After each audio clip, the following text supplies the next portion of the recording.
Welcome to The Explainer. I am absolutely thrilled you're here today because, well, we're basically stepping into a cinematic heist. We're going to completely decode the new construction housing market, pull back the curtain on these massive corporate home builders, and look at exactly how their financial machinery actually operates behind the scenes. If you've been anywhere near a new housing development lately, you know exactly what I'm talking about. So let's just dive right into this. Picture this. You're driving past a pristine, brand-new subdivision, and boom, you're greeted by this giant, glowing promise. $30,000 in free upgrades. We pay your closing costs. To any hopeful buyer trying to navigate today's wildly tough housing market, it feels like an absolute rescue mission. Free money! But when you look a little closer, that bright promise completely shatters into a dense, confusing web of fine print. Because here's the hard truth our source material lays out today. There is literally no free money in real estate. There are only highly calculated financial maneuvers. When a builder offers an incentive, they aren't just being generous, they are being incredibly strategic. All right, so let's get into part one, the pledge, the free money illusion. Think of this whole thing like a magic trick. Act 1 begins with what we'll call the incentive menu. And it generally gets split into three main options, designed to hit your specific psychological buttons. First up, the mortgage rate buydown. This is arguably their most popular tool right now. The builder pays cash up front to lower your interest rate, sometimes permanently or sometimes temporarily. Like a 2-1 buydown, where your rate is 2% lower the first year, 1% the second, and then jumps right back up to the market rate. Second, closing cost contributions. That's where they cover expensive upfront fees like title insurance and transfer taxes, so you basically just need less cash at the closing table. And third, design studio dollars. Now, the math behind those design studio dollars is absolutely fascinating. They hand you a $10,000 credit for, say, premium quartz countertops or custom luxury flooring. It feels immense. But let's look at the reality of those numbers. The builder buys these materials at wholesale prices. So that $10,000 upgrade credit, it might actually only cost the builder $4,000 in hard cash. It's an incredibly cost-effective concession for them, and it makes you feel like you just won the lottery. And by the way, expert advisors note that your upgraded backsplash tile rarely returns dollar-for-dollar value when you go to resell the home anyway. Moving on to part two, the turn, the neighborhood equity trick. Okay, so you really got to wonder, if a builder is so willing to essentially hand you a check for $30,000 at closing, why in the world don't they just lower the actual price of the house by $30,000? It's the ultimate question, right?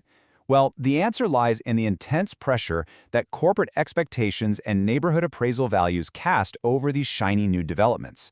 It's all about what's presented publicly versus what's kept in the corporate shadows. If the builder reduces the actual base price of your home, that lower price becomes a matter of public record. And if the price drops publicly, it becomes a permanent comparable sale, what the industry calls a comp, for the entire neighborhood. That means every single future home they build in that phase suddenly loses value, simply because appraisers are going to look back at your discounted sale. So the really crucial point here is this.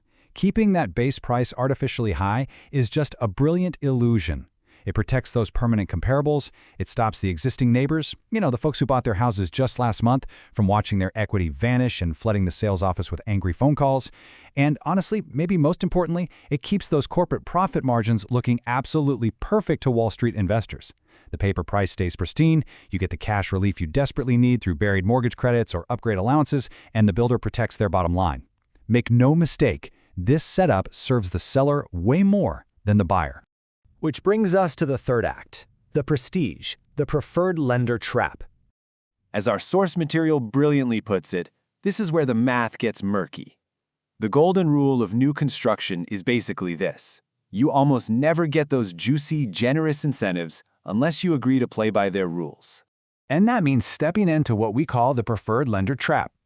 To get the free stuff, they mandate that you use their specific preferred mortgage company and title firm. Builders frequently own these financial entities outright, or they run them through highly profitable joint ventures. By forcing you to use their lender, the builder is simply shifting their profit from the home sale side of the ledger right over to the financial services side of the ledger. And guys, this is without a doubt the single most shocking takeaway from our entire analysis today, the 2x multiplier.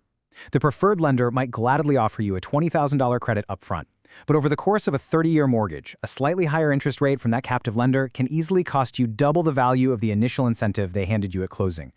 Let that sink in. They give you 20 grand today, and they quietly extract 40 grand from you over the next 3 decades. So how exactly did they pull this heist off? They generally use two primary weapons. First, they charge a baseline interest rate that is subtly, maybe just a fraction of a percent, higher than the broader competitive market. Or second, they pack the loan with excessive origination fees buried super deep in that fine print we were talking about earlier. You are quite literally financing your own free gift. All right, let's flip the script. Section 4, the counter-heist playbook. We definitely aren't going to leave you at the mercy of the corporate machine here. As our sources rightly point out, navigating new construction without an expert guide is like letting the IRS do your taxes. You absolutely need an advocate to turn this dizzying maze into a straight, illuminated path. So here is your tactical playbook to beat the builder at their own game. It all comes down to 3 rapid-fire steps: compete, advocate, and time. Let's break them down. Step 1. Compete. Before you sign any preliminary reservation sheet, go get a formal loan estimate from an independent mortgage broker. You take that outside quote, walk back into the builder's office, and you use it as leverage. You literally force the preferred lender to match the lower market rate while demanding you get to keep the builder incentive intact. Step 2. Advocate. Listen to me on this one. Never, ever walk into a model home alone. That beautiful, welcoming sales agent sitting inside, they're delightful for sure, but they have a strict fiduciary duty to maximize profit for the builder, not for you. You have to bring your own real estate advocate on your very first visit, because if you don't, the builder might legally refuse to let you have representation later on. And step 3, time. You have got to time the market perfectly. Publicly traded builders face this intense, crushing pressure from Wall Street to hit volume targets every single quarter. So if you want maximum leverage, you strike when they are desperate. Try to write your offer during the final 2 weeks of a fiscal quarter, or, even better, the final month of their fiscal year. That is exactly when you'll find a builder highly motivated to just stack incentives together to get another sale on the books. Okay, so you now know the mechanics of the trap, and you've got the exact playbook you need to bypass it. But it leaves us with one massive question. In a multi-trillion-dollar industry structurally designed to maximize corporate returns, is anything ever truly free? Do not let the illusion of free cost you your future wealth. If you are stepping into the new home market and you want an absolute expert to audit your builder contract and keep your hard-earned money in your pocket, you need to secure your private zero-obligation strategy session by hitting the link in the bio immediately. Keep learning, stay incredibly focused, and I will see you in the next explainer.